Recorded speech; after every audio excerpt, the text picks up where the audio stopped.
Información, análisis y entrevistas. Profundidad con una mirada panorámica. En Línea 1. Estamos aquí ya reflexionando en Línea 1. ¿Qué tal si empezamos a transmitir las cosas que no salen al aire, Eso, Daniela? hoy sería buenísimo. Como que hola, ya vamos, no sé cuántas horas trabajando. Daniela Figueroa Videla, estábamos conversando acá sobre Alejandro Trump Guilla Álvarez. y su voluntad de... No me gusta el juicio que le llevan a Bolsonaro, 50% más de impuestos. Sí. Se volvió loco. No, increíble. Yo creo que esto- Ni Milei, ¿ah? Ni Milei se ha hecho Ni lío Milei tanto. ni Adolf Hitler. Sácale Sácale el tema judío La a Adolf referencia. Hitler, que Sí. fue una cosa inaceptable, pero crimen y que no tiene quizás precedente.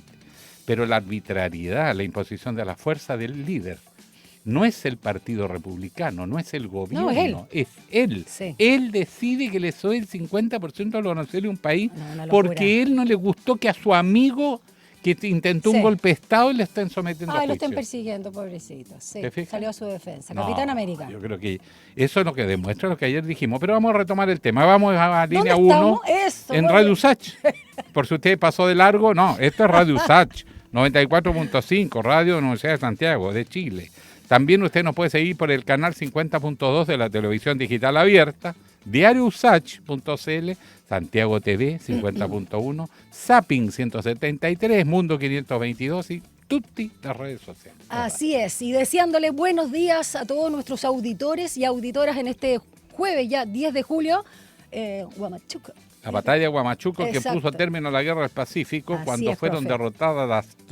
Es decir, el coronel Avelino Cáceres, peruano, se reniega a la ocupación chilena y a aceptar la derrota y se refugia en la sierra peruana y logró reclutar soldados que habían compartido su posición de seguirlo, era un gran líder, y además indígenas, y armó las montoneras.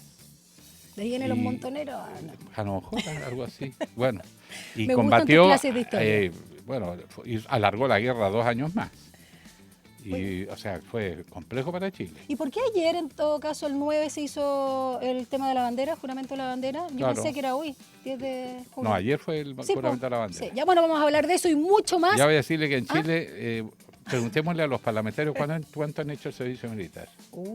Y después hablan de... Preguntémosle a todos nuestros invitados del día de hoy. Ya, usted hizo el Vamos. servicio, ya que Eso. ayer fue el día de la conscripción, hoy día se recuerda la batalla que, como digo, es estratégica porque resuelve finalmente la derrota peruana y se entra a la negociación que Chile ya quería, porque no qué íbamos a estar haciendo allá, Por supuesto. fuera de robarse todo lo que pudieron, como en todas las guerras por lo demás. En la guerra... Las el cosas que se le botín. ocurre a los hombres. ¿Qué voy a decir? La guerra es un artefacto masculino. 7,2, Me eso es la pegó con temperatura Tienes razón. que tenemos a esta hora en este día cubierto. Bueno, va a estar toda la jornada nublada y vamos a alcanzar, la mañana en realidad, podría salir el sol en la tardecita. Y vamos a alcanzar los 16 grados en esta jornada de jueves y mañana viernes 11, 19 grados la máxima, 2 la mínima, totalmente despejado. ¿Cuánto fue la mínima hoy? Hoy la mínima, te digo el tiro, no me dice acá en Santiago, no, eso 3.8 me lo dicen de Punta Arena. Acá, mínima, no, esto me lo dicen de Puerto Montt. En Santiago todavía no me indica la dirección meteorológica la mínima, pero Ya, ahora pues, tenemos dirección 7,2. meteorológica. Pero 6 grados más o menos fue, ¿ah? Sí, Más o sí, menos, no, estaba más o menos agradable. 6 grados, sí. Así yo, tranquilo. Ya, Bueno, vamos, sigamos. porque estamos no nos de lengua. detengamos en estos temas. Restricción vehicular, los catalíticos es 2 y 3 y los no catalíticos 4, 5, 6 y 7. Así es. Y las calles de Santiago, brevemente, revisemos lo que nos informa en su cuenta de X. Transporte informa región metropolitana. Hace 5 minutos, restricción de la pista derecha en Costanera Norte, esto al oriente, bajo Puente Locurro, debido a vehículo detenido. Mucha precaución en la comuna de Vitacura. Y por la neblina, ¿no? Esta visibilidad reducida y el pavimento resbaladizo, no resbaladizo, por favor, resbaladizo, está reducida la visión, ¿no? La ruta 78 esta vez, 78, sector Melipilla, debido a estos bancos de niebla, como te mencionaba. Conduzca siempre manteniendo la distancia del vehículo que le antecede. Eso es lo principal. Vamos con la Semáforo no me pregunta preguntó. del día. No me preguntó por el semáforo. ¿Cómo está tu semáforo? Alameda, insisto, Alameda, ayer Vergara. la ministra de Obras Públicas dijo la Alameda es la principal ruta de Chile. Oye, qué clarita Jessica López, me encantó, Me la encantó, ministra. estuvo muy bueno, por eso que el Muy día bueno. vamos a continuar un Sí. poquito en esa línea. Sí. Tenemos al ministro de Transporte, para que no diga Porque usted lo inversiones pidió, en muy transporte. bien. Sí, Uy, hay una cantidad de noticias buenísimas, metro, micro, De todo. trenes, está súper y interesante. van a arreglar el bachecito que se mandaron frente a la USACH con esta reparación en 2 niveles. la, la calle que viene bajando del donde toma Víctor Jara. Víctor Jara. Frente a la muy bien, casa, claro. pero es que frente a la puerta principal de la universidad quedó desnivelado, tengo que hacerle ahí una bajadita con cemento para que los autos se manden el tremendo salto. Así es. Nos dicen acá que la pregunta del día no la vamos a hacer. No, sí la vamos a hacer, claro que sí, está Ya, alojada en @Santiago TV, @Radio Usach, nuestra cuenta de Instagram. Voy con la pregunta y tú con las opciones, ¿te parece? Ya. Ante abandono de personas mayores, parlamentarios proponen ley para que hijos e hijas, por supuesto, se hagan cargo de sus padres. ¿Estás de acuerdo? 2 opciones. Sí, es una medida necesaria. No, es el Estado quien debe hacerse cargo. Así, corta. Yo haría una combinación, pero no siempre Póngale es falta de 3, amor. ya, ¿no? póngale 3, un mix. Muy bien. Puedes responderla, ya te lo decía, en nuestras redes sociales. Y cuando son las 7:35, mira, llegamos bien. Vamos con las principales noticias de esta jornada. Titulares en línea 1. La Fuerza Aérea Un de diálogo. Chile respondió a la Corte de Apelaciones de Iquique que no entregará mayores antecedentes del caso por tráfico de ketamina hasta que el juez defina la competencia. La institución castrense afirmó que esperarán que se resuelva si la indagatoria quedará a cargo de la justicia militar o de la justicia civil. El comandante en jefe del ejército, general Javier Iturriaga, durante la ceremonia de juramento a la bandera en Maipú, declaró que cualquier institución, pública o privada, está expuesta al crimen organizado, señalando que el ejército de Chile no acepta ni menos ampara conductas que salten de los principios éticos de la profesión militar, así como de la normativa legal y reglamentaria vigente.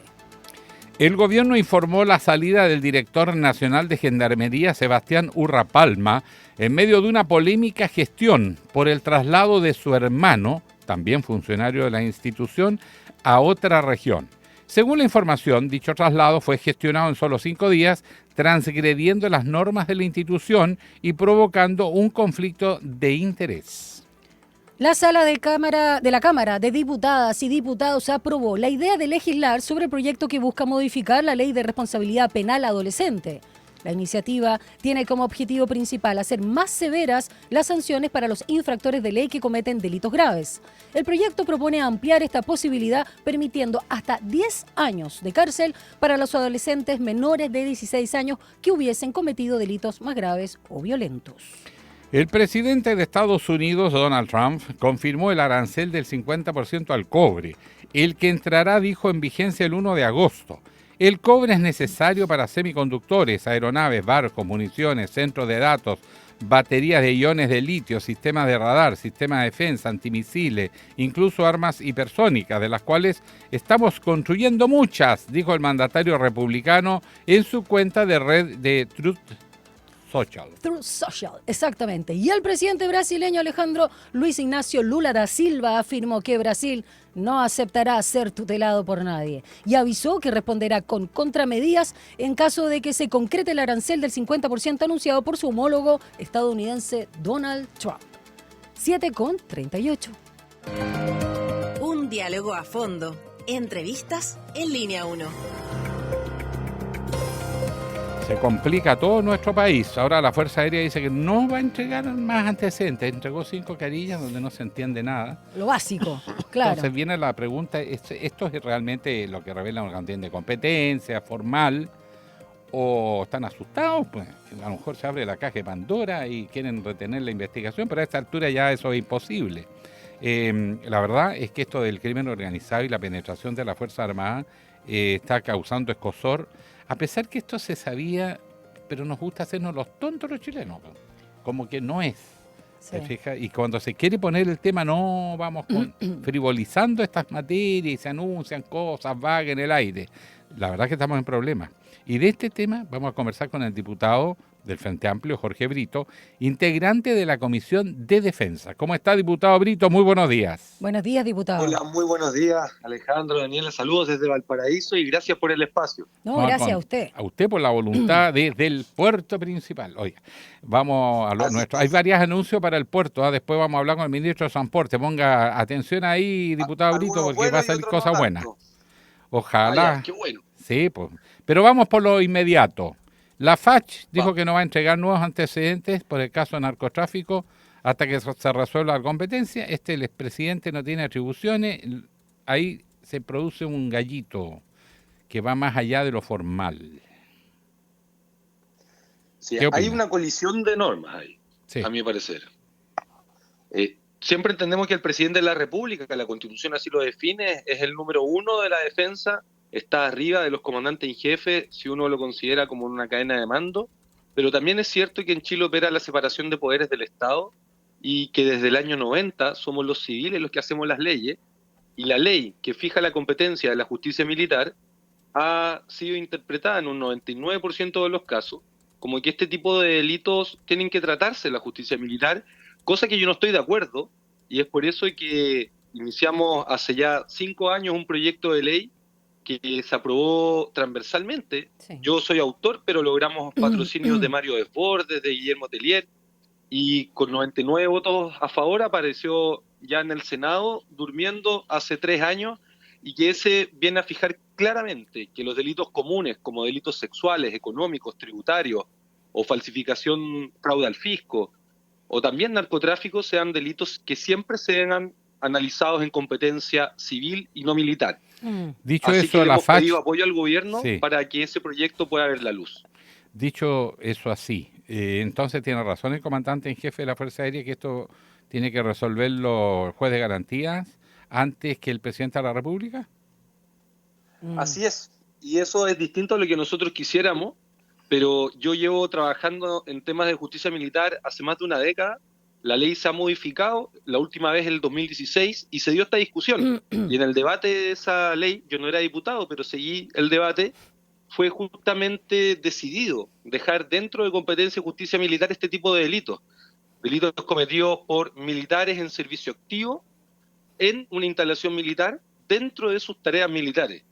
Yo quisiera que estos casos siempre los vea la justicia civil, y si es necesario una sala especializada de la justicia civil, como ocurre en otros países, en Alemania, por ejemplo, en donde los tribunales militares ya no tienen competencia en estos asuntos, porque funcionan con la lógica antigua, en donde todo es secreto, los actuarios son uniformados, la fiscal es militar, los jueces, 3 de los 5, son generales de ejército, fuerza aérea y carabineros, y en consecuencia me parece que los que se preparan para aplicar la justicia lo tienen que hacer, y eso está en el Poder Judicial, y los militares que se preparan para la guerra tienen que ahora también considerar, a mi parecer, otras amenazas, como es el crimen organizado, que hoy no está dentro de la política de defensa en Chile, la amenaza del crimen organizado, que en la práctica se están enfrentando los militares en la frontera a esto de frente, cara a cara. Y si usted despliega a los militares en un territorio altamente criminalizado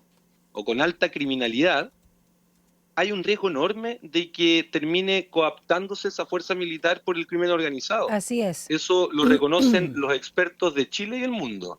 Y es necesario que el poder político lo comprenda para lograr incorporar estas amenazas a la política de defensa, establecer mejores medidas de contrainteligencia y además también poder dotar de control al Estado Mayor Conjunto, Eso. que es quien debe controlar a la fuerza en sus despliegues. Sí, eso usted lo había mencionado, le iba a preguntar justamente por eso, pero quiero ir ahora a la arista política, diputado Brito, en relación también a las declaraciones, no solo la confusión o un tema semántico de instruir, pedir que se remitan los antecedentes, sino más bien incluso haciendo un contraste entre las declaraciones iniciales del general de la FACH, Hugo Rodríguez González, y las que hemos escuchado que son en el mismo tono de las que vimos incluso para el estallido y que, como se dice en buen chileno, marcó un poroto del general Iturriaga por parte, digamos, ya de los militares del ejército con la situación también que se está dando ahí. Hay un contraste bien importante y una postura frente al Ejecutivo o incluso la clase política y la ciudadanía que marca diferencia. Hablemos de ese punto. Sí, yo, al igual que usted, noto que esto era del todo evitable con un entendimiento respecto a las normas que hoy rigen y a lo que tenemos que cambiar. Pero más allá de la discrepancia, es importante que esto también se resuelva, y no solo para este caso, porque del 2017 a la fecha hay a lo menos 25 casos en la justicia militar relacionados con tráfico de droga, tenencia o microtráfico, y en esto es importante verlo con perspectiva de política pública. Hay otros casos que han sido contrarios. Han habido, por ejemplo, ciudadanos extranjeros que fueron parte de Fuerzas Armadas extranjeras encontrados dentro de recintos militares chilenos, y eso ha terminado en la justicia civil. Entonces tenemos un desorden, y yo preferiría que sea siempre la justicia civil con una sala especializada la que trate estos casos, y por eso es que instamos de una vez por todas limitar o acabar con la justicia militar. Y en ese sentido, sabemos, yo conversé con el comandante en jefe de la Fuerza Aérea en el Congreso, nos visitó a la Comisión de Defensa, de que ellos tienen pleno disposición también a acatar esas modificaciones. De hecho, ellos señalan que les serviría tener mayor claridad siempre, pero en la actualidad el comandante en jefe, dentro de sus deberes militares, está el entregar a la Fiscalía Militar cuando cualquiera de sus soldados participa flagrantemente, como ocurrió en la comisión de un delito. Si él no lo hace, estaría incumpliendo su deber militar. Sí. Y si queremos cambiar esto, es el Congreso y los civiles desde el año 90 los que hacemos las leyes. ¿Hay eco para hacer estos cambios, a propósito además de estos casos? Ahora me parece que se está generando los acuerdos. Ya logramos que nuestra bancada del Frente Amplio y también la del Partido Socialista solicitara urgencia al proyecto de ley que hice y que está durmiendo en el Senado. Y si no es ahora, ¿cuándo? Acá necesitamos tener claridad que estamos en el mismo país, somos chilenos todos por igual, y hay un solo órgano de justicia que a nuestro parecer tiene que adaptarse al siglo XXI en cuanto a las garantías del debido proceso y también a la especialidad que se puede alcanzar en los tribunales. Por eso este proyecto estamos instando a que se tramite ahora, cuanto antes, es del todo posible, y con eso también a saber que se va a aplicar la justicia como corresponde. Ahora, ojo que el comandante en jefe se refirió a estos delincuentes como traidores a la patria, y en el Código de Justicia Militar eso es una de las penas más altas, que me parece que ya sea cual sea la competencia, es importante que esto sea castigado en forma ejemplar, pues esos militares estaban contratados para proteger a Chile y no para colaborar con el crimen organizado. Diputado Brito, es de sentido común que diga que esto es terrible, pues, que no lo concibiera, en realidad sería preocupante. El tema está en que el comandante en jefe fue a la Comisión de Defensa, conversó con usted y me imagino dio algunas explicaciones. Yo estaba revisando el caso del Ejército y el caso de la Fuerza Aérea y hay alguna diferencia. En el caso del Ejército se ha dicho, cosa que no es tan así, que es caso un poco menos que inédito, y que fue la propia institución la que detectó y informó. La verdad es que ya van como 25 casos en los últimos años, entonces no es una excepción. Pero en el caso de la Fuerza Aérea, un agravante. Los mecanismos y controles internos fracasaron. Quien detectó una irregularidad fue un mecánico que estaba reparando el avión y que notó que alguien subía, una dama, un maletín medio raro. Y una botella con droga. Claro, ¿sí? No, él alertó un maletín. Sí. Se fiscalizó el maletín y apareció todo lo que había adentro. Sí. Entonces la pregunta, ¿están fallando los controles? Pues entonces, ¿cómo pretenden las Fuerzas Armadas solo regularse a sí mismas, fiscalizarse a sí mismas cuando están siendo desbordados? Bueno, esto es un escenario que se advirtió. Si usted despliega a los militares en estos territorios con alta criminalidad, era muy probable que sin los controles esto podría ocurrir. Lo importante, como usted señala, es qué medidas se están tomando. Y desde el minuto cero se nos informó por la FACH de que todos los controles ahora además se están haciendo con otros servicios públicos que también tienen materia de fiscalización en transporte aéreo, pero se han aumentado los test antidrogas, se han aumentado las fiscalizaciones aleatorias, pero acá es importante para mí que sea incorporado en la política de defensa que se estaba trabajando, y con el cambio de gabinete en el Ministerio de Defensa ha quedado pendiente, 4 ideas que van a generar condiciones de mayor seguridad, que es el fortalecimiento del Estado Mayor Conjunto, y que en la práctica es el Estado Mayor Conjunto quien controla el despliegue de la fuerza. y hoy tiene la obligación y no las capacidades para hacerlo. También en la ley de inteligencia que la contrainteligencia considere las amenazas del crimen organizado. Eso es un hecho, ya estamos llegando tarde y el Ministerio de Defensa esperamos que prontamente promulgue esta política de defensa con estas amenazas que tanto daño le pueden hacer a Chile si no son atajadas y contrarrestadas a tiempo. Y también es importante que la justicia militar deje de existir, que sea siempre la justicia civil la que analice estos casos, porque los militares no pueden ser juez y parte, menos en casos que son tan graves para la seguridad nacional. Estamos conversando esta mañana con el diputado de Frente Amplio, Jorge Brito, sobre este tema tan preocupante que está sucediendo, ¿no?, con las Fuerzas Armadas y la penetración del crimen organizado. Él es integrante de la Comisión de Defensa de la Cámara.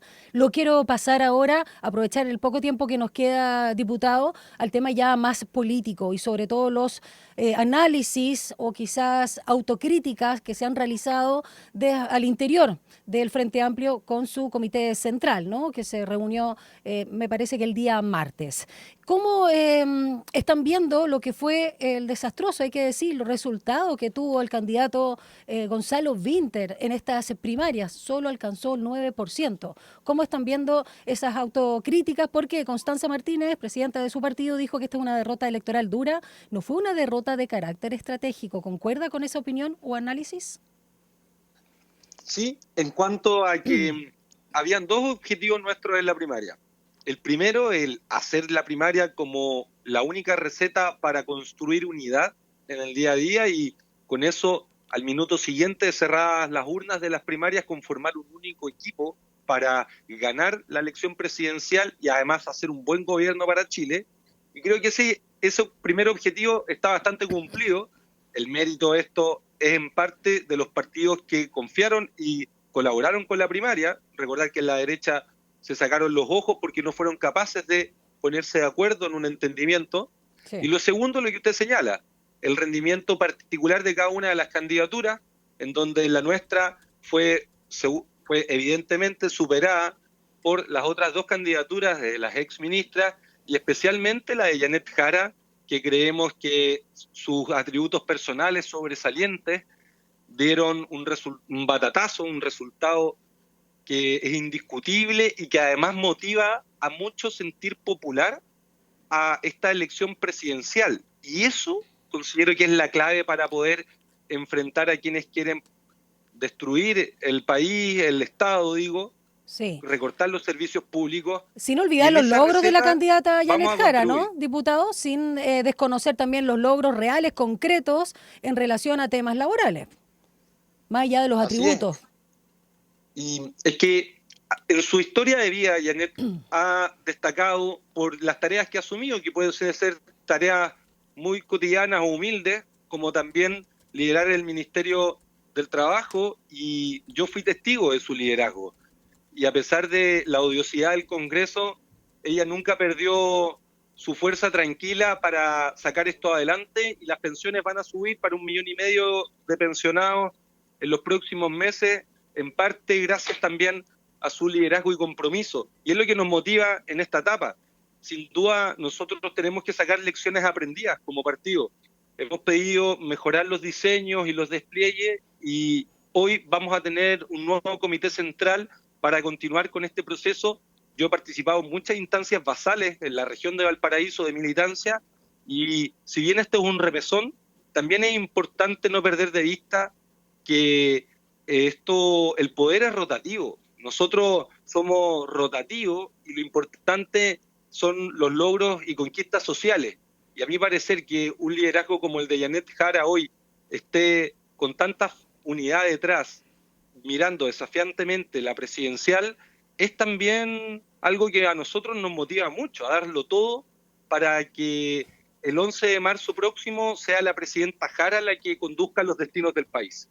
Diputado, lo segundo estoy absolutamente de acuerdo, lo último que señala respecto al liderazgo de Janet Jara, que irrumpe con una base más popular, con una historia de vida, ofreció mucho más, sacó la política de la élite y la llevó a nivel del ciudadano, y eso le da una oportunidad. Pero volvamos al Frente Amplio. ¿Cuál es la autocrítica? Porque lo que uno escuchó durante la campaña era soberbia, otros decían que pecaron de soberbia, otros de mala gestión, otros de corrupción. ¿Cómo eso afectó y cómo va a afectar también a la coalición oficialista? Bueno, hay varias de sus observaciones, nosotros las compartimos, en cuanto a que no existió claridad en la estrategia de campaña y eso hizo que ningún mensaje positivo cuajara. Sin embargo, también tenemos la experiencia anteriores y hoy estuvimos mucho menos tiempo que las presidenciales anteriores desplegados en campaña. Comenzamos a final de marzo para una primaria que terminaba en junio. Y eso es un componente a analizar. También el liderazgo de nuestro compañero Gonzalo Vinter, él siendo diputado del Distrito 10, Santiago Centro, era muy difícil en poco tiempo poder construir un liderazgo nacional. Sin perjuicio de eso, creemos que su desempeño, su entrega individual, del diputado Gonzalo Vinter, también merece todo nuestro agradecimiento, respeto, y creo que hay muchos aprendizajes en torno al diseño y estrategia de campaña, porque como usted señala, no fueron mensajes positivos los que quedaron, sino por el contrario, en algunos episodios de la franja se dio a entender mayor división que unidad. Sí. Y la receta del éxito para nosotros está en la unidad, y esa unidad no se decreta, sino que se construye día a día. Por eso el entendimiento en torno a las primarias, más allá de las diferencias o los errores, también hoy nos entrega un resultado que nos da la perspectiva de poder detener el avance de la derecha más extremista, sí, y con eso entregar un gobierno de vocación popular y democrática para Chile. Diputado, por lo mismo, y muy breve, voy a tratar de ser breve yo también, ¿cómo va la negociación, conversación más bien, en torno a una lista única parlamentaria? Veíamos en la prensa ayer que la Federación Regional Verde Social está pidiendo 59 cupos, y también lo que pasa con ustedes como partido grande, Frente Amplio, y ese supuesto que dicen veto también a Sharp. Mire, nosotros no podemos meternos en la decisión de ningún partido. Y eso es importante, porque así como a nosotros no nos vetan, nosotros no podemos andar vetando al resto. Lo que sí podemos advertir es de ciertos liderazgos que han pasado los últimos 10 años por 5 movimientos o partidos políticos, y que cada año electoral inauguran uno nuevo. Por eso es importante que cada partido defina un elenco no solo para esta elección, sino para contribuir a los próximos 4 u 8 años en el desarrollo del país. Y es ahí donde nosotros desde enero estamos instando a una lista única parlamentaria que nos permita diversificar los liderazgos, pero también nos permita ir en unidad, porque todo indica que ese es el mejor camino para alcanzar una mayoría en el Congreso, mayoría que hoy no tenemos y que hemos pagado caro amputando importantes reformas como la ley de rentas regionales para que las regiones tengan parte de los tributos que generan, o también incluso la reforma de pensiones que tuvo una defensa del modelo de AFP muy fuerte en el Congreso, que necesitamos mejorar la representación porque esa defensa yo no la noto en la sociedad y este año va a ser decisivo para aquello. Nosotros tenemos pretensiones parlamentarias. Yo voy como precandidato senatorial en la región de Valparaíso y estamos plenamente disponibles a los mayores entendimientos, pero esto no tiene que ser un traje a la medida de ninguna candidatura en particular, sino más bien un diseño que maximice el rendimiento colectivo de la coalición que se está por inaugurar bajo el alero del liderazgo de la futura presidenta Janet Jara. Bien, pues muchas gracias, diputado.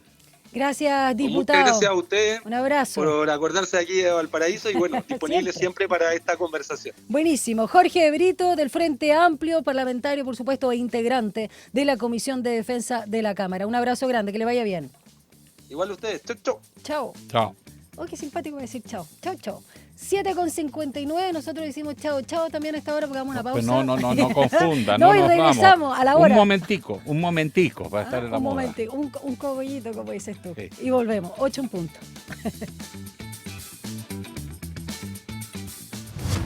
Una breve pausa y ya regresa Línea 1.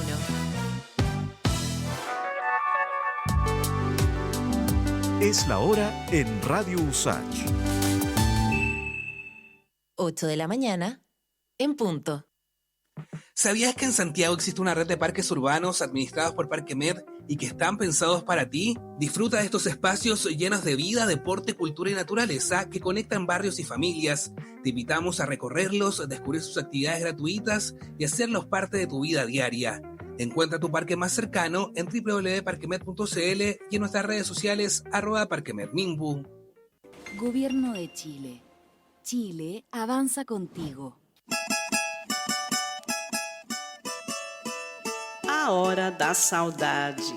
Uma mirada desde las africanidades al mundo. Tejendo conexiones, raízes, influência, ritmos, arte y sabores por meio de la música. Sumérgete en este emocionante, vibrante y diverso viaje intercultural de la 94.5 Radio USACH. A Hora da Saudade, junto a Eugenia Dos Santos. Capítulos estreno miércoles a las 5 de la tarde y los sábados a las 19 horas. Si tus pases te van al córner como los míos o más lejos y no logras el gol, tu lazo con el fútbol es romántico. Entonces Reino Fútbol es para ti. Una conversación íntima sobre el mundo del balompié. Reino Fútbol todos los domingos a las 16 horas a través de Radio USACH.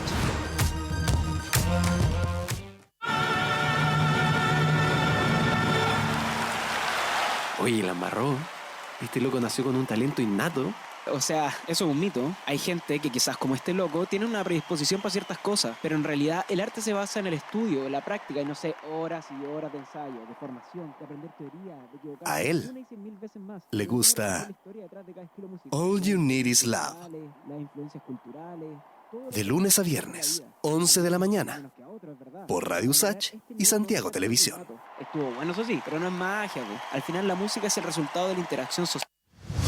Estamos de regreso en Línea 1. Titulares en Línea 1. Durante la madrugada de este jueves se registraron temblores en la zona norte del país. El evento principal ocurrió a las 5:27 horas y fue percibido en distintas comunas de las regiones de Arica y Parinacota y también Tarapacá. Según informó el Centro Sismológico Nacional, el movimiento tuvo una magnitud preliminar de 5,3 y su epicentro se localizó 39 kilómetros al noreste de Camiña. La Fuerza Aérea de Chile respondió a la Corte de Apelaciones de Iquique que no entregará mayores antecedentes del caso por tráfico de ketamina hasta que el juez resuelva las competencias. La institución castrense dijo que esperaba que se resuelva si la indagatoria quedará en definitiva a cargo de la justicia militar o de la civil. La Sala de la Cámara de Diputadas y Diputados aprobó la idea de legislar sobre el proyecto que busca modificar la Ley de Responsabilidad Penal Adolescente. La iniciativa tiene como objetivo principal hacer más severas las sanciones para los infractores de ley que cometen delitos graves. Y el proyecto propone ampliar esta posibilidad permitiendo hasta 10 años de cárcel para los adolescentes menores de 16 años que hubiesen cometido delitos más graves o violentos. El presidente de Estados Unidos, Donald Trump, confirmó el arancel del 50% al cobre, el que entrará en vigencia el 1 de agosto. El cobre, dijo, es necesario para semiconductores, aeronaves, barcos, municiones, centros de datos, baterías de iones de litio, sistemas de radar, sistemas de defensa antimisiles, incluso armas hipersónicas, de las cuales estamos construyendo muchas, escribió el mandatario republicano en su cuenta personal. El presidente brasileño Luis Ignacio Lula da Silva afirmó que Brasil no aceptará ser tutelado por nadie y avisó que responderá con contramedidas en el caso de que se concrete el arancel del 50% anunciado por su homólogo estadounidense Donald Trump. El grupo palestino Hamas anunció el miércoles que está dispuesto a liberar a 10 rehenes israelíes como muestra de flexibilidad y voluntad en medio de las conversaciones para negociar una nueva tregua con Israel en la Franja de Gaza. Eso en medio del diálogo que mantienen de forma indirecta en Doha con la mediación de Qatar. 8:05. Un análisis profundo y con contexto. Llegamos a Estación Editorial. Bueno, uno no deja de sorprenderse, Daniela, porque todos los días Donald Trump hace algo inédito, nuevo, que demuestra que va hablando en serio, a pesar de que uno tenga la imagen de una persona perturbada. Inestable, ¿no es por lo bajo. Por lo bajo. Lo que está en juego aquí es una nueva dinámica del poder. Este gesto, primero, de bombardear Irán, solo con el propósito de cambiar al gobierno, porque los servicios de inteligencia americanos en eso han difundido ellos mismos información de que objetivos militares propiamente no se lograron. O sea, si tienen y están fabricando componentes de bombas nucleares, no las tenían donde decían que estaban, lo cual es obvio, porque hubo tiempo para que trasladaran todo. Así que, o no las tienen, una de dos. Pero eso fue un bombardeo para cambiar un régimen. Y por otro lado ahora, la provocación a Brasil. La razón por la que Donald Trump le quiere subir el arancel a un 50% adicional a las producciones y a las exportaciones de Brasil a Estados Unidos es, mire, literal, la forma en que Brasil ha tratado al expresidente Jair Bolsonaro, quien está procesado por la justicia ordinaria de su país por intento de golpe de Estado, luego de perder las elecciones del año 2022 ante el actual presidente Lula. En otras palabras, hay un grupo grande de ministros y militares, incluso de alto rango, y eso, dijo el presidente Lula, es de responsabilidad exclusiva de la justicia brasileña, y por lo tanto no está sujeto a interferencia política ni persecución política, como sí empieza a pasar en Estados Unidos cuando habla Trump, donde la justicia le ha dado un amplio paraguas para legitimar todos sus actos, cualquiera sean. Bueno, en ese contexto se ha generado otra señal de que acá lo que está pasando es que esa idea de un orden mundial estructurado en torno a normas, acuerdos, tratados, se está desplomando y no tiene, parece, vuelta atrás. Salvo que los que no están en la alianza con Trump accedieran ellos a mantener entre los países alternativos una estructura diferente a la que va a estar Estados Unidos, pero enfrentándose al gigante americano a una creciente arbitrariedad. Ya no es solo comercio. Quedó claro que Trump tiene objetivo político, recuperar el control en su área de influencia. Por eso está apretando a Brasil, porque es el más poderoso de América Latina. Si doblega a Brasil, va a ser fácil doblegar a los demás países, imponiéndole no solo condiciones económicas de cómo se comercia, sino también cuál es la naturaleza de sus regímenes políticos, de cómo funciona la justicia en estos países y por lo tanto una suerte de creación de gobiernos pro-americanos a todo evento. Entonces la pregunta que ayer hicimos un poco al pasar es que ya llegó la hora de una definición de la derecha política chilena. Los admiradores de Donald Trump están dispuestos a someterse al arbitrio de un gobernante inestable, que cada día llega a niveles de impudicia que no tiene precedente, que puede salir con cualquier cosa, porque le molestó algo y chantajear, amenazar, porque también ha amenazado con ocupaciones militares, se lo ha dicho en Groenlandia, lo ha dicho en Panamá, se lo insinuó a Colombia. En otras palabras, un país que está desatado porque no tenemos cómo predecir hacia dónde va, cómo entendernos. Llegó la hora de ponerse firme. Hay una guerra desatada. La pregunta es, de otro tipo, ¿no? El problema es, ¿cómo nos vamos a alinear para defendernos? Con Trump no tenemos opciones. No es contra Estados Unidos, es que un liderazgo y un orden mundial al estilo de Trump no nos da la mínima certeza que un país requiere. Y además va a terminar debilitando nuestras instituciones y la legitimidad de nuestros gobernantes si se someten sin más. Por eso la pregunta es válida.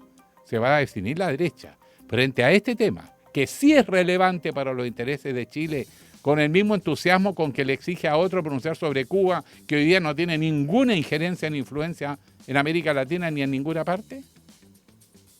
Es una pregunta. Muy interesante. Es una interpelación. Sí, es muy interesante lo que has señalado y vamos a seguir debatiendo seguramente sobre este tema. 8:10 minutos. diálogo a fondo. Entrevistas en Línea 1.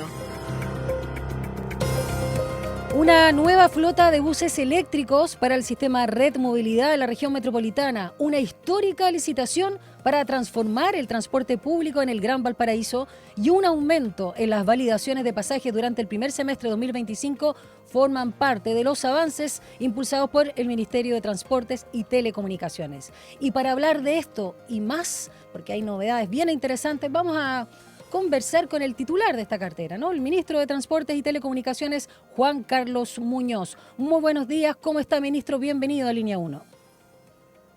Buenos días, muchas gracias por tenerme acá en Línea 1 nuevamente. La verdad que encantado de venir a contar parte de los avances que hemos tenido en todo este periodo de gobierno y los últimos que hemos avanzado en materia de electromovilidad, tanto en Santiago como en otras partes del país. Por fin algo bueno, ¿eh? ¿Estoy sí. contenta con esta conversación? No, por cierto, pero yo quiero partir un poquito al revés. Existe el principio de la ley espejo. Sí. Cada peso que se invierte en transporte en Santiago se invierte en regiones. Santiago no es el 50% del país, es menos, ya tiene ventaja.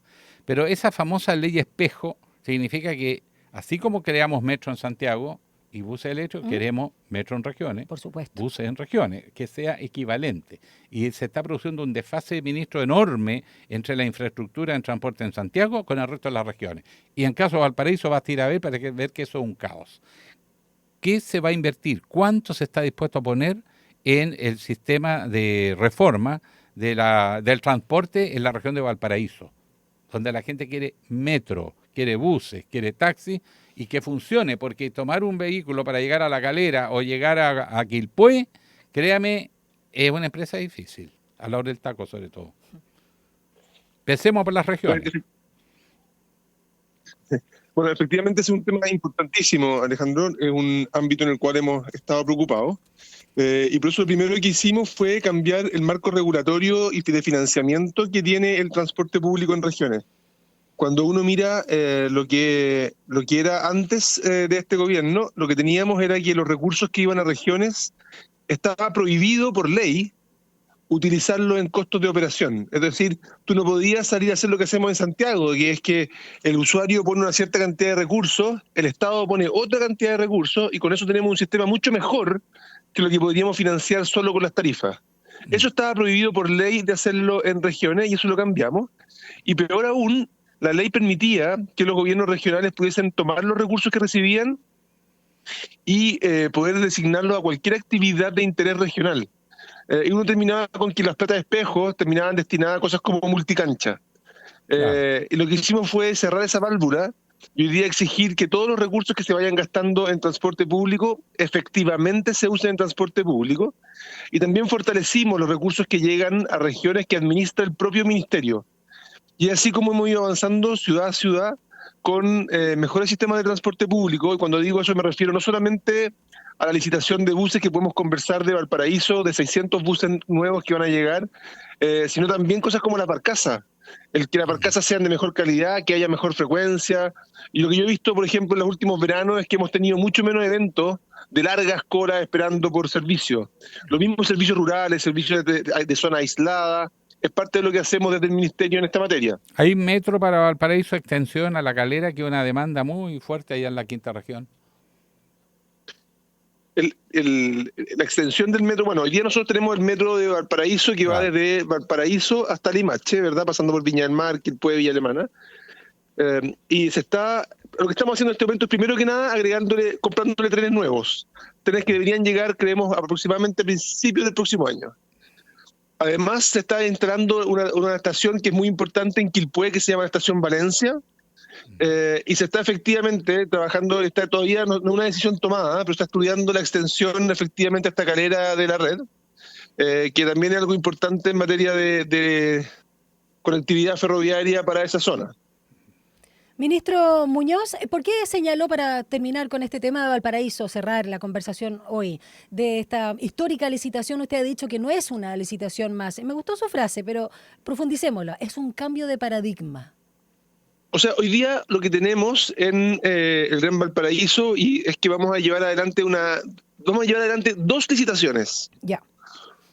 El contexto es que en Valparaíso hay cerca de 2.000 buses operando, 2.000, y nosotros acabamos de hacer una licitación un par de años atrás en que incorporamos los primeros buses eléctricos, que ya están operando los servicios E01, E02, E03, E04 y E05, que tienen la imagen corporativa de los troles, y que han tenido un gran aprobación, que van desde Placilla, Rodelillo, San Roque, Barón, Playa Ancha, es todo una red de 5 servicios que ha funcionado muy bien.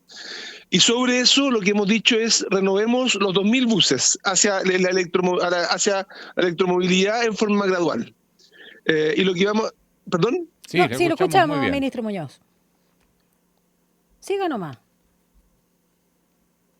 Ministro. Sí. Un poquito de retorno en el audio, no sé si se podrá corregir. Ya, por favor, a ver si podemos arreglar eso. Las telecomunicaciones, pues, ministro. Después hablamos. Ministro, se le escucha perfecto. Hay ropa tendida acá, ya. Hemos tenido... No, ha funcionado súper bien. La conectividad estaba impecable. Es el retorno del audio, es súper distinto. Ya, volvemos a lo que estábamos. Entonces, estos 2.000 buses, lo que estamos haciendo son 3 licitaciones en serie, en que nosotros vamos a hacer los primeros 600 buses.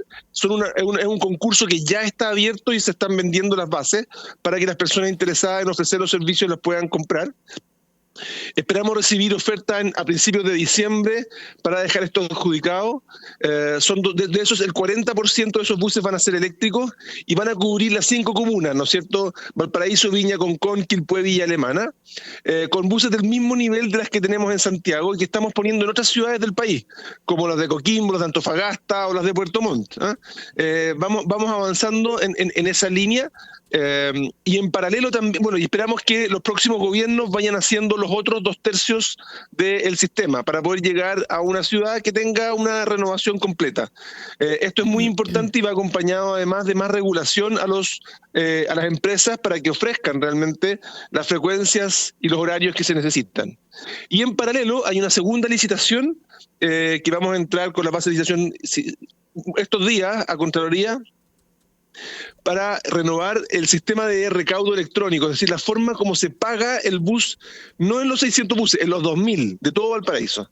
Es un sistema en que en el fondo la persona, como en Santiago, puede pagar con una tarjeta, puede pagar con un código QR, incluso va a poder pagar con una tarjeta de crédito o de prepago de cuenta RUT.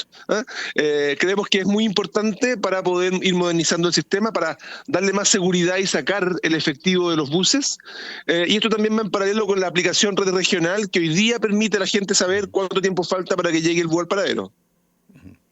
Vamos a la capital, ministro. La gente valora el transporte, sobre todo el metro, que es el regalón, y ojalá las regiones también tengamos novedades con el metro del mismo nivel y calidad que tiene en Santiago. Pero en el caso de Santiago, ¿cuáles son los objetivos, las prioridades? Porque está el tema de los buses eléctricos, pero también siempre está la ampliación del metro. Efectivamente, el sistema de transporte público de Santiago, que tuvo este sistema integrado, que tuvo un inicio tan traumático el año 2007, ha ido mejorando de forma muy sustancial su calidad de servicio. Y hoy día, si partimos con una nota 4 que le ponían los usuarios, hoy día ya estamos en 5,5 y subiendo. Lo que habla de que de a poco el sistema se ha ido consolidando como un atributo muy positivo de la ciudad. Y se estructura, como tú dices, principalmente en una red de metro que ya tiene 150 kilómetros, pero que está construyendo permanentemente extensiones.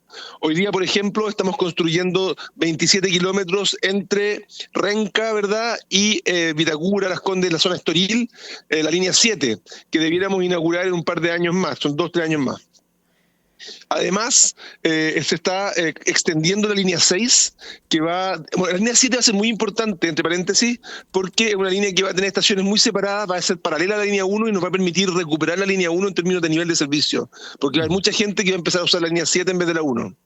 Además, la línea 6 se está extendiendo desde Cerrillos hasta Los Rasuris en el sector poniente y en el sector oriente también por el sector de Isidora Goyenechea para conectar con la futura línea 7. Y en unos pocos meses más, o semanas tal vez, vamos a iniciar obras de la línea 9. Una línea que va a ir desde Calicanto, pasando por Santa Lucía, recorriendo todo el eje Santa Rosa, para llegar hasta La Pintana, Bajos de Mena y llegar a Plaza de Puente Alto. Una línea que también va a ser muy importante para el sector sur, un sector donde viven millones de personas. Y estamos trabajando ya en el diseño de la línea 8, que es una línea que va a ir desde Los Leones, por eje Los Leones, Macul, La Florida, hasta el sector oriente de Puente Alto. Y el presidente en la última cuenta pública dijo, bueno, y vamos a trabajar en 3 líneas más, que vienen a continuación. Una de ellas va a ser más pronto, eso sí, que es la línea del aeropuerto.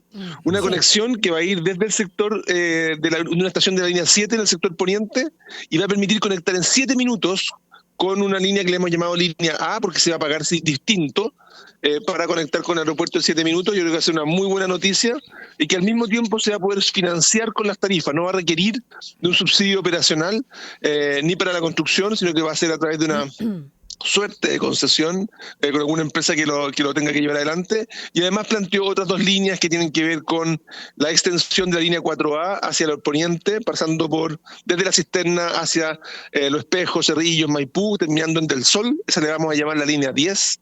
Y también la extensión de la actual línea 6 desde la futura estación Lo Errázuriz hasta el sector de Maipú Poniente. Sí, ministro. De a poco, adelante. Sí, perdón que lo interrumpa, para cerrar el tema del metro y pasar luego a la flota de buses eléctricos y también el aumento de conductoras mujeres, algo que me encanta porque, oye, perdón, pero hacen la diferencia, de verdad. Ya es conductora. Yo soy conductora, pero de otra cosa. Y quiero solamente cerrar, no sé si de su injerencia directa, ministro Muñoz, en torno al metro, estos trabajos en la línea 1 para la instalación de puertas en los andenes, que me parece importantísimo, sobre todo para las caídas autoinfligidas o provocadas por terceros, y como lo hemos visto que obviamente es una situación gravísima. ¿Cómo va ese tema? A ver, ese es un tema muy relevante. Nuestra línea 1, así como uno diría, el metro es la red estructurante, ¿verdad?, de la ciudad. La línea 1 es el estructurante de la red. O sea, la mayoría de los viajes pasa por la línea 1. La columna es una vertebral. línea que... sí, es muy exactamente, columna vertebral. Pero al mismo tiempo es la línea que construimos hace más tiempo y que uno hubiese querido quizás, a ojos de hoy, haberla construido un poquito distinta. Tiene estaciones muy cercanas, lo que permite que haya mucha gente que pueda conectar directo, pero también eso hace que sea un poco más lenta que las demás. Y muy importante lo que tú dices, como tiene tanta afluencia, cualquier interrupción en esa línea es bien devastador para el sistema completo. Y tenemos eventos, como dices tú, hay veces gente que salta la vía, eso pasa algunas veces, más de lo que por supuesto quisiéramos, o también más veces caen objetos también a la vía. O sea, hace poco, un par de meses atrás, cayó un paraguas, por ejemplo, un paraguas metálico que uno diría que es inofensivo, pero eso generó un cortocircuito enorme en las vías por la alta tensión que tenemos, y ese arco eléctrico terminó reventando uno de los neumáticos de un tren. Y cuando tú tienes un tren que no funciona, la línea completa hay que pararla. Sí. No es como los buses, que los buses pueden adelantarse. Claro. Los trenes no. Entonces tú tienes un tren parado y tienes la línea completa parada. Y eso por supuesto que en hora punta es devastador. Y por eso es que también esas son parte de las razones por las cuales vamos a avanzar en un proyecto bastante inédito, y que no solo lo habíamos hecho en Chile, que es instalar puertas de andén iguales a las de la línea 3 y 6 en la línea 1. Y esto se va a ir haciendo estación a estación, y el desafío que ha tomado Metro es hacerlo sin detener la operación de los trenes. Parte por San Pablo, ¿no? ¿Por San Pablo? Vamos a comenzar por San Pablo, así es. Hoy día vamos a estar anunciando parte del proyecto. Buenísimo, me encanta, ministro. ¿Vamos a los temas de los buses, Alejandro? Que son, sí, los buses eléctricos, filetes. Que eso es esencial por el tema cambio climático, la contaminación. Y la otra cosa, ministro, cuando la gente ve un buen bus, ¿tiende a pagar más el pasaje? Ya, bien. Qué buena pregunta. La primera pregunta, Alejandro, efectivamente hemos ido avanzando en esto de los buses eléctricos, primero con un foco, como tú dices, en el tema de sustentabilidad, de que tenemos compromisos como país y que son compromisos de Estado, de ir reduciendo las emisiones, partiendo por el transporte público, que son los vehículos que circulan más kilómetros al día. Y así es como hemos iniciado un proyecto poco a poco. El año 2017 se trajeron los primeros 2 buses eléctricos, y en ese momento hubo gente que nos dijo, ¿cómo es posible que traigamos buses eléctricos si en ninguna parte del mundo hay buses eléctricos? Pero así son los proyectos pilotos, que uno explora, ¿verdad?, nuevas tecnologías, nuevas oportunidades. Afortunadamente no hicimos caso de esas voces, sino que más bien avanzamos en extender las exigencias de buses eléctricos para la ciudad, y el gobierno anterior avanzó bastante en nuevos buses eléctricos. Nosotros recibimos un poquito más de 700 buses eléctricos en Santiago, y hemos ido implementando sucesivas licitaciones. Hoy día ya tenemos un poco más de 2.500 buses eléctricos sobre una flota de aproximadamente operativa 6.500. O sea, para que se haga una idea, 2.500 de 6.500. Sí. Y hoy día nosotros estamos implementando una nueva licitación que se adjudicó el año pasado, que nos va a permitir agregar 1.800 más. O sea, vamos a cerrar el gobierno con como aproximadamente 4.400 buses eléctricos, 2 de cada 3. Pero el impacto, y aquí permítame detenerme un segundo, es mucho más que menos emisiones. Los buses eléctricos son mucho más suaves en la conducción, menos vibraciones, menos ruido.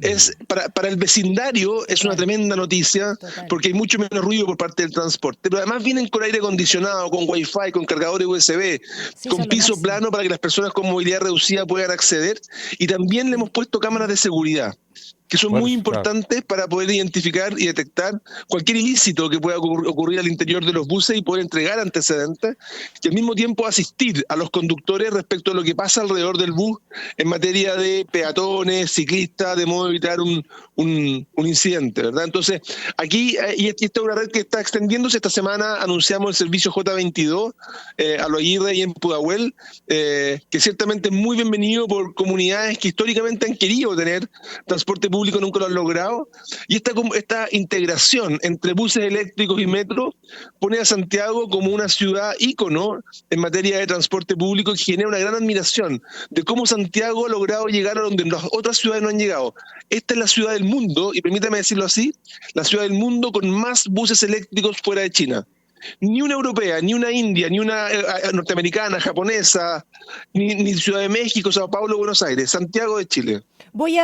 Ministro, voy a hacerle un paseo a Alejandro Guillén, estas micros eléctricas, en estos buses, para que note la diferencia. Yo justamente estaba haciendo notar los riñones, que como no saltan y no tienen tienen buena amortiguación. Realmente es un placer viajar en esas micros. ¿Cómo es el recambio, la antigüedad, el tiempo, ministro, que se está recambiando los buses? O sea, estamos haciéndolo permanentemente, están entrando nuevos buses, y lo hacemos de una manera que yo encuentro que muestra la madurez que ha ido tomando este sistema.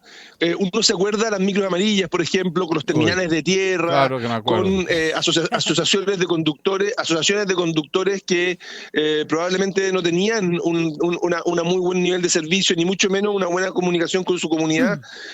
Y hoy día hemos ido avanzando en que estos terminales ahora son electroterminales que no generan el ruido, la contaminación alrededor, y al mismo tiempo, y esto es lo más interesante, hemos logrado que el sistema adquiera la madurez para que cuando una licitación termina y venga otro operador, imagínate lo complejo, un operador le entrega el terminal a otro operador sin que el servicio se discontinúe. Te entrego mi terminal, te entrego mis buses, finiquito los conductores, el siguiente contrata conductores, ¿verdad? Y le entrego a la empresa que me ganó la licitación, le entrego mi terminal. Y eso lo hemos ido logrando hacer. Yo creo que es un trabajo de joyería de parte del Ministerio bien delicado, sin que las personas noten un mayor desafecto en términos de servicio. Y respecto a lo que decía Alejandro, la tarifa en Santiago es plana. Es decir, no hay diferencia entre distintos tipos de buses, ni tampoco por distancia. Sí hay diferencia por ciertos horarios y si es que usas o no metro. Si usas metro, pagas normalmente un poquito más. Y entre tantas joyas, solo le comento que Metro de Santiago acaba también de comunicar que la línea 2 está presentando retraso en su frecuencia habitual. Van a seguir informando. Le cuento nomás, digo yo. Bueno, okay. Hay que apurar, hay que achicotear. Eso es muy importante, porque hay mucha gente que se ha quejado este año de que los trenes, las líneas han presentado algún tipo de retraso ocasionalmente, y eso es verdad. Lo que nos está pasando es que en paralelo estamos estamos tomando los trenes más viejos y le estamos haciendo una mantención mayor. Y cuando hay una mantención mayor, para poder dejarla mejor, muchas veces ocurre que un tren presenta algunas fallas que le llamamos fallas como de juventud cuando uno empieza. Y esperamos que eso también progresivamente vaya reduciéndose. Lamentamos mucho cuando esto nos pasa.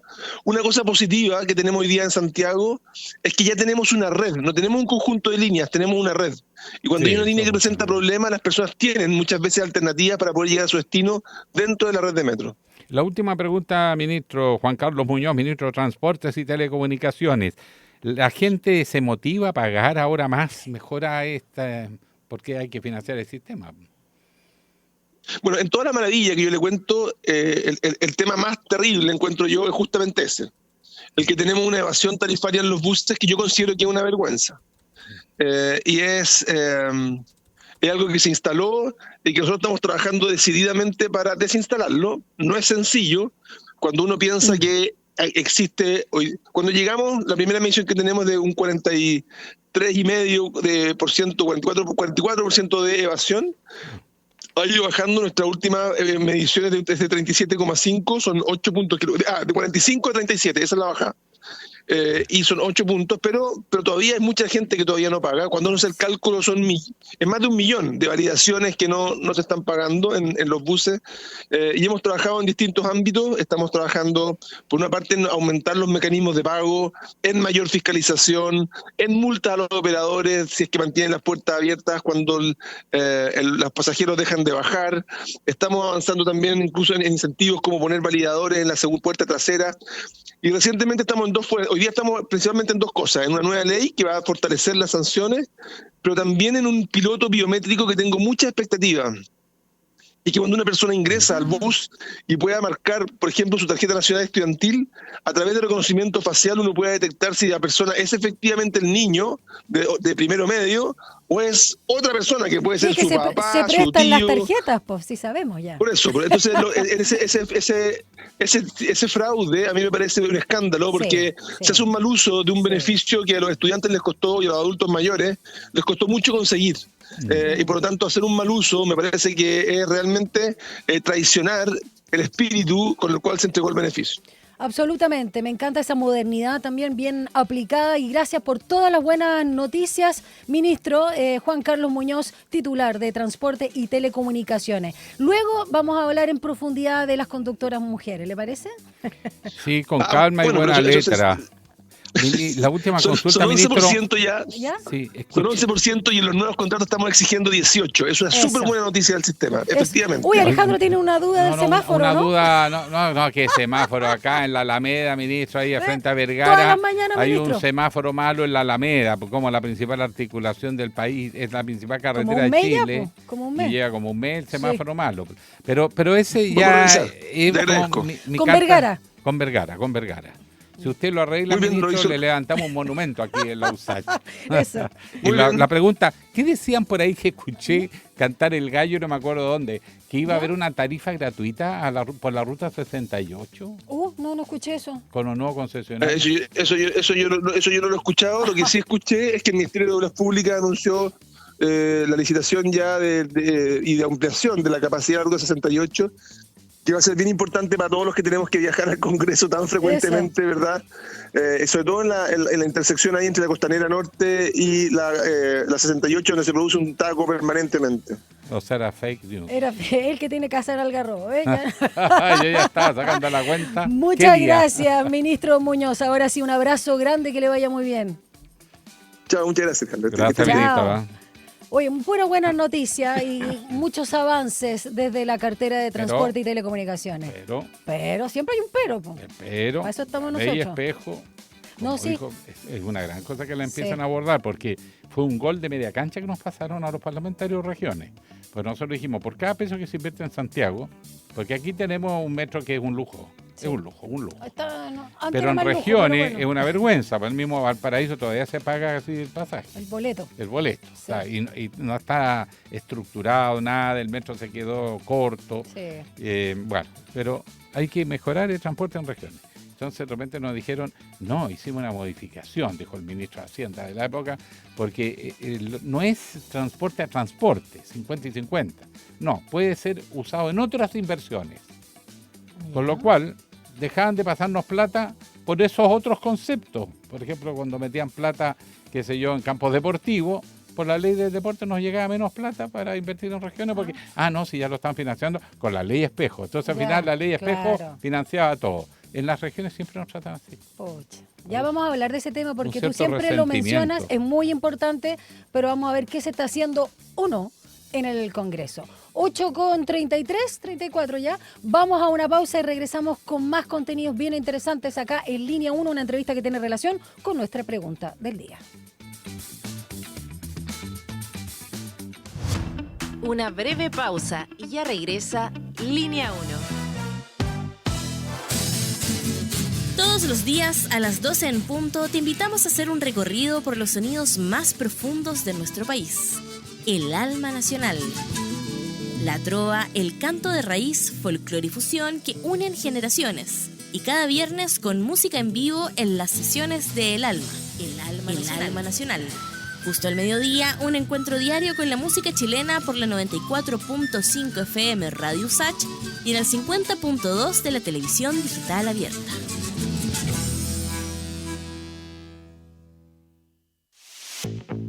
Este 2025 te invitamos a Somos Expertas, Nuestra Voz. En esta segunda temporada podrás seguir conociendo las historias de vida de distintas mujeres expertas, sus trabajos, estudios e investigaciones que buscan hacer de este mundo un lugar mucho más justo. Conéctate a Somos Expertas, Nuestra Voz, cada miércoles y sábado a las 13 horas por la 94.5 FM, el canal 50.2 de la televisión digital abierta y en nuestras plataformas digitales. Radio Usach, nuevas voces. En Simple Texto pasamos revista a la agenda de futuro para anticipar y abordar los desafíos que se presentan en tiempos de cambio para la sociedad. En esta tercera temporada volvemos a congregar las propuestas sostenibles e innovadoras que buscan el bienestar colectivo y a largo plazo. Y lo hacemos con la academia, centros de pensamiento, polos de innovación. Todos y todas están convocados para un análisis profundo. Sin pretexto.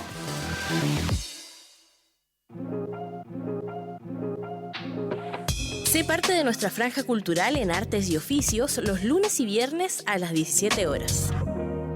Teatro, danza, música, cine, artes visuales, literatura, tradición y vanguardia. En Artes y Oficios conocemos más del trabajo que existe detrás de cada creación realizada por las y los protagonistas del mundo artístico, cultural y patrimonial y de su impacto en nuestra sociedad. La invitación es a discutir la cultura con todas sus aristas. Juntémonos en la 94.5 los lunes y viernes a las 17 horas. Radio Usach, nuevas voces. Estamos de regreso en Línea 1. Un diálogo a fondo. Entrevistas en Línea 1.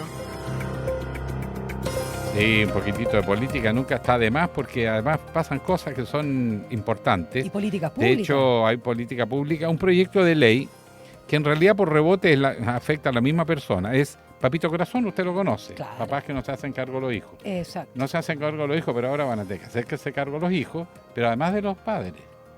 Porque son hijos y padres a la vez. Entonces, Hijito Corazón. es la otra cara, es hijito corazón. Porque los abuelitos quedan más votados que astronautas frente a la noche espacial de solitario. Entonces, ¿cómo arreglar eso? Bueno, hay un proyecto de ley y vamos a aprovechar de conversar de otras cosas también. Uno de sus autores es el diputado socialista, autor del proyecto de ley, Juan Santana. ¿Cómo está, diputado Santana? Muy buenos días. Buenos días, diputado. Buenos días, Alejandro. Buenos días, Daniela. Gusto saludarlos a ambos y muchas gracias por la invitación. Gracias a usted. ¿No es que uno ya está viejito? Sí, pero tú no estás abandonado. No eres una persona mayor abandonada. Pero voy para allá. No. A paso agigantado. No, pero una pregunta de fondo. Todos sabemos que cuando se llega a la tercera edad, cuarta edad sobre todo, mucha gente queda sola. Y hay miles de personas en hospitales públicos, servicios, agencias, qué sé yo, que nadie los va a ver. Ese es un problema. Pero hay otros que no reciben ayuda económica y viven en la miseria. Y hay otro tercer caso de aquellos que son maltratados para quitarles y robarles su plata. ¿Por dónde va a atacar este tema la ley, diputado Santana? Sí, miren, el contexto, Alejandro, Daniela, en primer lugar son cifras que se han estado entregando en las últimas semanas relacionadas con adultos mayores abandonados en recintos hospitalarios. Y particularmente hay una cifra que se entregó que nos preocupa bastante entre el 2018 y el 2025. Se alcanzó la cifra de 11.700 adultos mayores abandonados en recintos hospitalarios del país.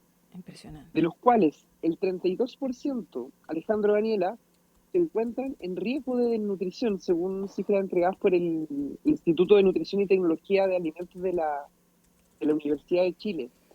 Se suman 9.000 casos de maltrato que han sido detectados también por parte del Servicio Nacional del Adulto Mayor, el SENAMA.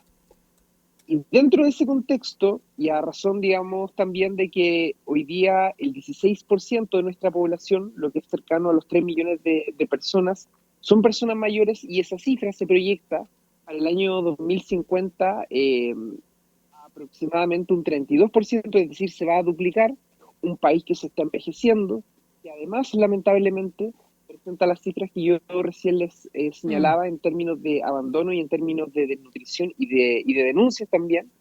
Es un país que naturalmente debe prepararse para poder enfrentar un escenario en donde van a haber muchas personas mayores en Chile, va a haber un segmento importante de la población que van a ser adultos mayores, y naturalmente en nuestra motivación hay la necesidad de ir creando políticas públicas que permitan garantizar cierto grado de dignidad en la vida de esas personas. O sea, el Y este abandono, proyecto, sí, perdón, solo lo que usted señalaba, este abandono, ya sea y la mala nutrición y todo eso, o golpear, robarles también, eso ya todo conjunto constituye un maltrato. Entonces, eso vamos a su proyecto, que creo que es para mayores de 80 años, ¿no?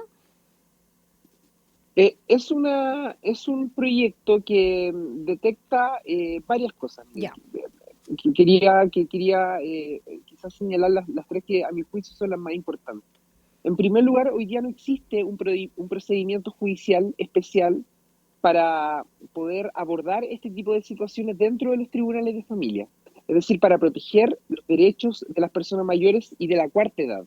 Las personas mayores por sobre los 65 años, la cuarta edad por sobre los 80 años. Okay. Y naturalmente la creación de este procedimiento dentro de los tribunales de familias establece medidas específicas como la provisión de alimentos para ello, todo esto en un procedimiento, digamos, con un lenguaje claro y la posibilidad de tramitar telemática o presencialmente cada una de estas causas. Lo segundo es que se terminan aumentando las sanciones por abandono. Hoy día el abandono en Chile es un delito, ¿no? Lo que pasa es que muchas personas mayores, tal como ocurre al revés con la ley Papito Corazón o tal como ocurría antes, hay muchas personas mayores, la mayoría que no hace la denuncia. Pero hoy día la situación de abandono constituye un delito como tal, y este proyecto lo que hace también es endurecer las penas por este delito, elevando la sanción de un máximo de 540 días a un periodo de 3 años de cárcel cuando este abandono genere lesiones o genere también el fallecimiento de la persona. Y lo tercero, que es creo lo que ha generado un mayor interés, dice relación con que el proyecto promueve el acceso a herramientas como la retención de fondos previsionales de los deudores, que es la misma vía que se utiliza bajo la ley Papito Corazón, pero en este caso, tal como lo señalaba Daniela, Alejandro, en favor de las personas mayores. ¿Cómo se hace esto? Bueno, el actual registro de deudores de pensiones de alimentos que crea la ley Papito Corazón, habla de deudores de alimentos en términos generales. No habla de deudores de alimentos solamente cuando esto corresponda a la condición de padre versus una corresponsabilidad no realizada con el hijo. Habla de deudores de alimentos en términos generales, y según la norma la norma establecida en el Código Civil, esta relación se da tanto en un vínculo parental, se da en un vínculo conyugal y también se da en un vínculo con ascendientes, en donde naturalmente encajan las personas mayores. Y para esto pretendemos utilizar el mismo registro por las razones que he dado, y más bien los recintos hospitalarios, los CEFAM, los ELEAM van a tener la obligación, como cada organismo público, de dar cuenta de la situación de esta persona, y en caso de que se constituya justamente las condiciones para hacer la denuncia, van a tener la obligación de orientar y de informar a la persona mayor acerca del procedimiento para poder realizar esta denuncia y por ende hacer retención de los recursos previsionales. No solo se inspira en el llamado proyecto, ¿no? Y ahora que ha dado muy buenos resultados Papito Corazón, sino también lo toma, ¿no? Se desprende de él. O sea, comillas, se aprovecha de una situación para también hacerlo extensivo a las personas mayores, sobre todo cuarta edad, como usted ha señalado. Así es, Daniela, porque también hemos conversado con algunas organizaciones, ONGs, que han estado abordando el tema, algunas de ellas nos planteaban la posibilidad de crear un registro especial, pero desde nuestro punto de vista eso no es necesario, porque el actual registro, tal como lo decía, contempla en términos generales el concepto de deudor por pensión de alimento y por lo tanto un hijo que no cumple en este caso con la pensión de alimento de un adulto mayor que necesita económicamente ese apoyo, que está postrado, que estaba en un recinto hospitalario, tiene la obligación también, si es que el adulto mayor hace la denuncia, de corresponder ese monto, ya sea con su propio dinero o a través de fondos previsionales. Una consulta, diputado. Una cosa es el abandono psicológico, físico, no se le va a ver, lo dejan botado, les da lo mismo, y eso es reprochable por todos los lados. Pero hay un tema de apoyo económico. Hoy día, como está la situación en el país, los abuelos son los que están ayudando a los nietos, porque ya los papás casi no se la pueden en muchos casos, y de hecho la ley establece la responsabilidad de los abuelos cuando los padres no responden. Pero cargarle a muchas familias chilenas, al padre o a la madre, la responsabilidad de ellos mismos, de sus hijos, y después de sus padres, la verdad es que muchas familias chilenas, incluso de clase media, se han encontrado en una situación dramática. A veces con dificultad abastecen de alimentos a sus propios hijos. Y lo otro, los gastos en salud, porque los sistemas previsionales son un desastre. Seamos sinceros, la salud primaria está funcionando bastante bien, punto. Pero la secundaria, la de curativa, si usted está en el FONASA, es para que se muera primero antes que lo atiendan. Y si se va en el sistema privado, es tan caro que una intervención vale 4 millones, 5 millones y le devuelven 20%, 30%. O sea, hay que medir las consecuencias de que puede ser en muchos casos absolutamente no solo por una falta de cariño, sino incluso probablemente muchos por una imposibilidad económica, diputado. Claro, hay un procedimiento, yo lo decía Alejandro, especialmente que se crea a través de la ley, que es un procedimiento judicial especial en los tribunales de familia. ¿Y por qué se hace esto? A propósito de tu consulta. Nos han llegado, luego de haber presentado el proyecto de ley, nos llegaron muchos mensajes a nuestros medios felicitándonos por la iniciativa, pero también muchos casos, Alejandro, Daniela, que nos decían hijos, ¿por qué tengo yo que financiar a mi padre si es que es distinto a lo que plantea Alejandro, pero nos planteaban por qué tengo que financiar yo a mi padre que nunca cumplió con la labor de corresponsabilidad cuando tenía que realizar las labores de crianza? Sí. Bueno, este procedimiento especial se crea, entre otras cosas, para que la persona demandada pueda tener la posibilidad de atestiguar o pueda tener la posibilidad de demostrar, digamos, que esa persona no cumplió con labores, naturalmente, labores de cuidado de crianza, y naturalmente esa persona, a través de este procedimiento, podría quedar eximida de este pago. Respecto a lo que consulta efectivamente Alejandro, yo estoy de acuerdo que hay una situación económica que muchas veces dificulta el aporte. Muchas veces ese mismo argumento se utilizó cuando se tramitó la ley Papito Corazón también. Pero a mi juicio, lo que creo que en donde creo que radica la importancia de esta iniciativa es que permite ir forjando una cultura de responsabilidad respecto al cuidado de las personas mayores. Y a nosotros lo que nos preocupa naturalmente es que en un país que se está envejeciendo rápidamente, en niveles tremendamente altos, debe existir necesariamente no solamente un rol, en este caso de las políticas públicas del Estado desde el punto de vista del apoyo económico, del apoyo que se le da a las personas mayores, sino que también de normas legales que permitan ir generando una cultura. Hoy día las personas mayores, lo pude conocer a cabalidad porque me correspondió como presidente de la Comisión de Trabajo de la Cámara de Diputados, en ese momento, tramitar la reforma al sistema de pensiones. Y el promedio de ingresos que tienen las personas mayores en Chile es tremendamente bajo. Si es que no fuese por la pensión garantizada universal, que termina siendo el aporte que hace el Estado, y con la reforma va a alcanzar los 250.000 pesos, las pensiones de las personas mayores en Chile serían completamente ínfimas. El promedio del aporte de la pensión autofinanciada para el caso de la mujer y para el caso del hombre fluctúa entre los 45.000 pesos a los 60.000 pesos en algunos casos. Entonces, tremendamente dramático que una persona mayor que tiene un ingreso de 250.000 pesos, de 300.000 pesos, deba además asumir completamente la responsabilidad de los temas de salud. Alejandro ponía un caso, muchos abuelos a lo largo de todo el país nos comentan permanentemente que parte importante de su pensión se gastan en remedio, pero si a los problemas económicos de las personas mayores se les suma el abandono, problemas de salud, adultos mayores que se encuentran postrados en viviendas que se encuentran en malas condiciones, naturalmente vemos ahí que está radicada una de las situaciones de vulnerabilidad más graves que existen hoy día en Chile. Y por lo tanto estamos convencidos que ir forjando una cultura de cuidado y de responsabilidad por parte de las familias en general es tremendamente importante y necesario en Chile. Diputado, a mí me gusta el proyecto en principio, yo estoy haciéndole las preguntas nomás por el tema práctico.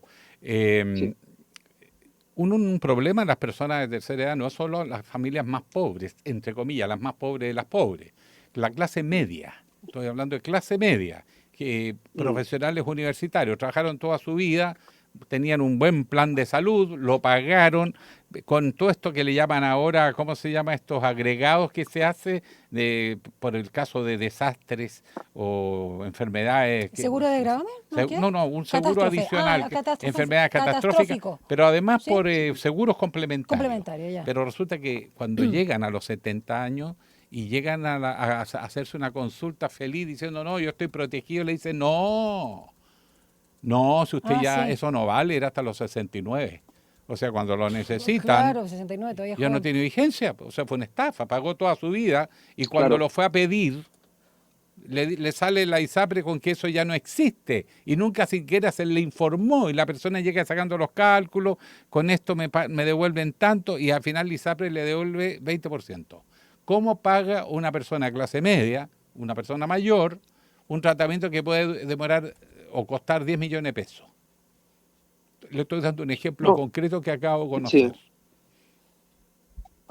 No, hoy día, Alejandro, esa situación es completamente un imaginario porque no hay adulto mayor en Chile, salvo excepciones, pero contadas con los dedos de las manos, que tengan la posibilidad de financiar una intervención en salud a partir de los montos que tú estás señalando. No hay ninguna persona. Mira, fíjate que la pensión garantizada universal, el aporte que le hace el Estado al ingreso de las personas mayores, de los jubilados en Chile, hasta hace algunos años se le entregaba al 90% de las familias, ¿no? Al 90% de los casos, de las personas más vulnerables. Y se hacía un promedio en donde se contemplaba las personas mayores, pero también se contemplaba el resto de la población. Y se hizo una modificación a la ley antes de la reforma al sistema de pensiones para que el 90%, se hizo una modificación a esta ley que fue promulgada en el gobierno del presidente Piñera, para que ese 90% del cual se hablaba para la entrega de la pensión garantizada universal fuese para el 90% de las personas mayores, porque se estaban quedando 70.000 adultos mayores fuera de este beneficio, porque el promedio de adultos mayores en Chile, si es que uno hace la comparación con el promedio del país en términos de vulnerabilidad, es mucho mayor. El segmento más vulnerable de nuestro país, si es que uno lo clasifica en términos etarios, son las personas mayores. Y por lo tanto, frente a la imposibilidad de contar con recursos para poder tener una vida digna, para poder intervenirse en una situación de salud, para poder mejorar una vivienda, existe una imposibilidad en las personas mayores. Pero yo creo, de verdad, Daniela, Alejandro, que hay casos que son completamente dramáticos, de personas que se encuentran postradas, de personas que se encuentran que no pueden valerse por sí mismas. Hemos conocido casos de personas mayores a las cuales se le ha encontrado fallecidas en un lugar a los días de que esto ha ocurrido. Sí, absolutamente solos. Hay situaciones como, por ejemplo, yo soy de la región de Atacama y en la comuna de Alto del Carmen, que es una comuna rural, el promedio de edad de la población es cercano a los 45 años. Eso es 12 o 13 años más que el promedio nacional, ¿no? Del promedio de la población de edad.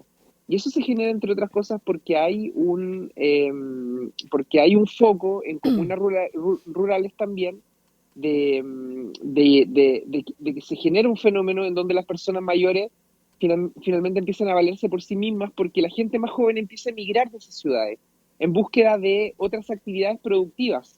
Sí. Por ejemplo, Alto el Carmen es una comuna rural que se basa principalmente en la agricultura y muchas personas jóvenes, muchos profesionales que egresan en esa comuna terminan yéndose a otra ciudad, a otras regiones, en búsqueda de oportunidades productivas distintas. Claramente, eso ha Personas mayores que sucedido. pero las personas mayores que viven en esos sectores, en ese tipo de comunas, son personas mayores que, a decir verdad, viven realidades que muchas autoridades desconocen. Y lo que queremos hacer con esta iniciativa, lo reitero, es ir forjando una cultura de responsabilidad en un país que se envejece rápidamente, en donde no basta con políticas públicas del Estado, sino que también es necesario, como lo queremos firmemente nosotros, crear normativas legales que vayan forjando una cultura de responsabilidad. Diputado, cerrando este tema del proyecto de ley conocido como Hijito Corazón, muy breve, ya que usted, diputado Santana, es del Partido Socialista, quiero preguntarle cómo se está reinventando o no el socialismo democrático luego de la derrota de Carolina Toá en las primarias y qué pasó realmente con el diputado Jaime Naranjo, que fue expulsado o lo sacaron del Partido Socialista y ahora milita en la DC. Bueno, empiezo con lo primero, socialismo democrático. Yo creo que con los ciclos políticos cambian y los ciclos políticos obligan también a las fuerzas políticas a darle una interpretación distinta a su visión del país, a su manera de relacionarse con la ciudadanía, a su manera también de establecer alianzas políticas. Y a mi juicio, este intento reiterado que se ha hecho por parte de muchos dirigentes y dirigentas de poder forjar o fortalecer nuevamente lo que es un espacio similar a lo que fue la concertación, de lo cual yo guardo un tremendo respeto y reconocimiento. Yo creo que los gobiernos de la concertación fueron un periodo tremendamente exitoso en la historia de nuestro país, pero creo que los desafíos del país, las condiciones del país, la cultura del país ha cambiado tremendamente. Y yo creo que el Partido Socialista, me voy a referir al Partido Socialista particularmente, yo estoy de acuerdo en que nosotros tenemos dentro de la izquierda y dentro de la centro izquierda una diferencia con otras izquierdas, particularmente con la izquierda que representa, yo diría, el Partido Comunista.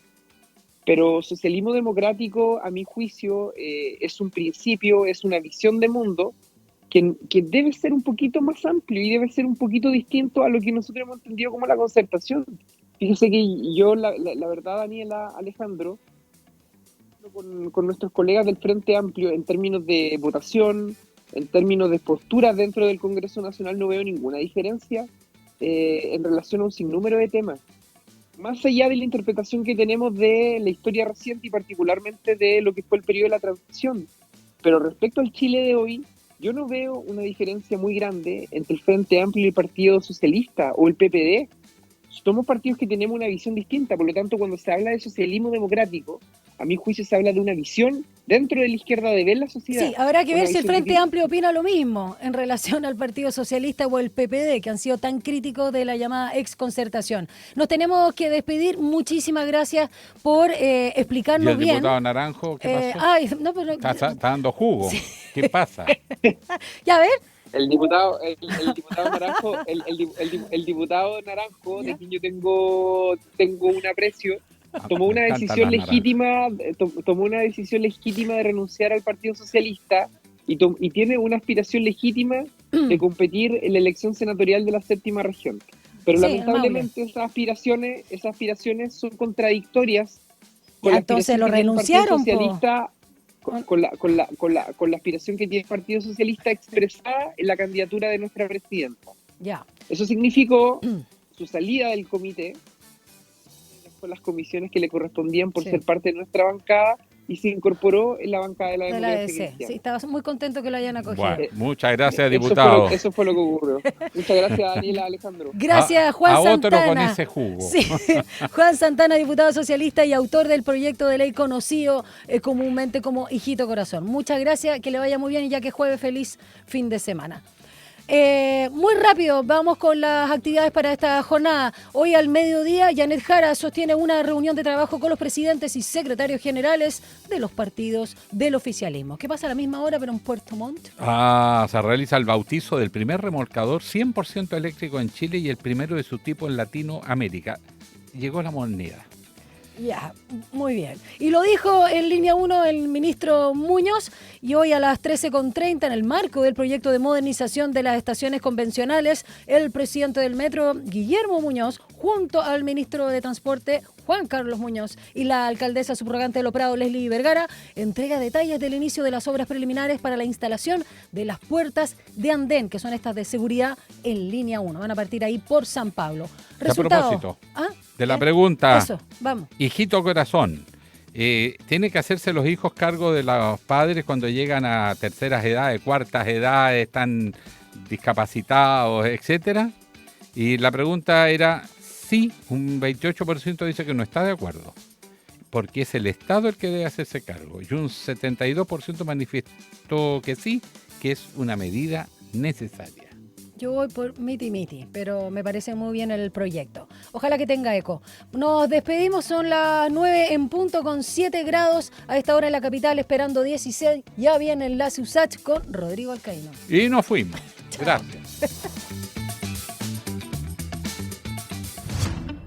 Información, análisis y entrevistas. Profundidad con una mirada panorámica en línea 1.